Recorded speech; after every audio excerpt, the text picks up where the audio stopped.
I am Michael T. Higgins, and this is the case brief for Marine Chamian v. Sharplan Lasers, decided by the Superior Court of Massachusetts on September 24, 2004. In Marine Chamian v. Sharplan Lasers, the plaintiff filed an action against the defendants, Dr. Sevenor, the laser manufacturer Sharplan Lasers, and the owner of the laser equipment Counter Pulsation, claiming that Chamian suffered severe facial scarring and skin discoloration after the doctor performed surgery using the laser.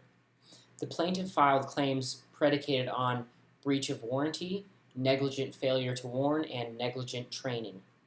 Both Sharplan and Counterpulsation filed motions for summary judgment against all claims.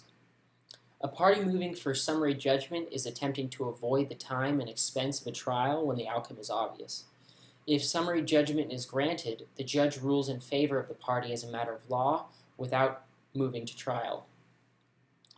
Regarding the breach of warranty and negligent failure to warn claims, Chamian alleges that Sharplan negligently designed and manufactured the laser and failed to give adequate warnings. However, the plaintiffs failed to provide evidence that Sharplan's design or manufacture of the laser was defective or that the laser malfunctioned during the surgery. Sharplan argued that, unlike the typical products liability case where the duty to warn flows from the manufacturer to the consumer, in cases involving a physician using a medical device, the duty to warn is owed to the physician as a learned intermediary. Sharplan's motion for summary judgment was granted as to breach of warranty and negligent failure to warn claims.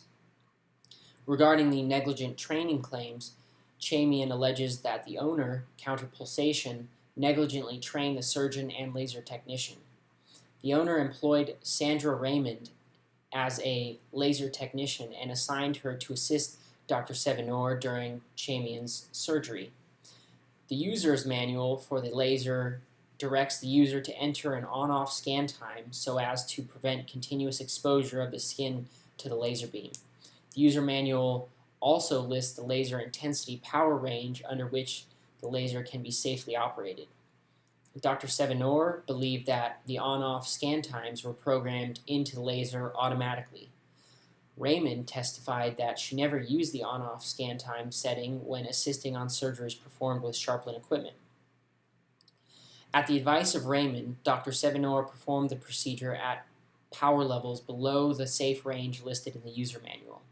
The plaintiff's expert opined Chamian's injuries were caused by the failure to enter the on-off scan time and the use of a power level below the listed safe range, which represents a gross deviation from the standard of care. The owner provided the technician to assist in the surgery, and by doing so, assumed a duty to Chamian to ensure that the technician was knowledgeable about the laser and competent to provide technical assistance to the physician using the laser. Moreover, as Raymond's employer, the owner is vicariously liable for the negligence on her part. A jury could find that neither Sevenor nor Raymond had an adequate understanding of the operation of the laser.